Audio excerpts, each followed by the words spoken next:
নাহমাদুহু ওয়া নুসাল্লি আলা রাসূলিহিল কারীম, আম্মা বাদ, ফাউযু বিল্লাহি মিনাশ শাইতানির রাজীম, বিসমিল্লাহির রহমানির রহিম।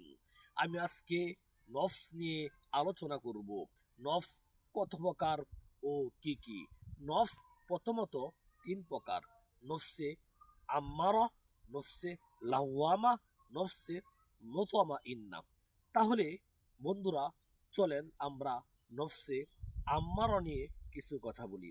নফসে আম্মারা এমন একটি নফস, যে নফস প্রতারক আত্মা, যে মানুষকে ধোঁকা দেয়, পাপ কাজের দিকে সে মানুষকে দাবিত করতে ভালোবাসে, শয়তানের পথে চলতে সে ভালোবাসে, সে নফসকে বলা হয় নফসে আম্মারা। নফসে লাওয়ামা অনুশোচনাকারী নফস, পাপ কাজ করার পর আল্লাহর কাছে তওবা করে ক্ষমা চায়, কাউকে সে গালি দিলে, অপরাধ করলে কারো সাথে সে ক্ষমা চায়, তাকে বলা হয় নফসে লাওয়ামা। আর নফসে মুতমাইন্না এমন একটি নফস, একেবারে পবিত্র আত্মা, সেই পবিত্র আত্মাকে বলা হয় নফসে মুতমাইন্না।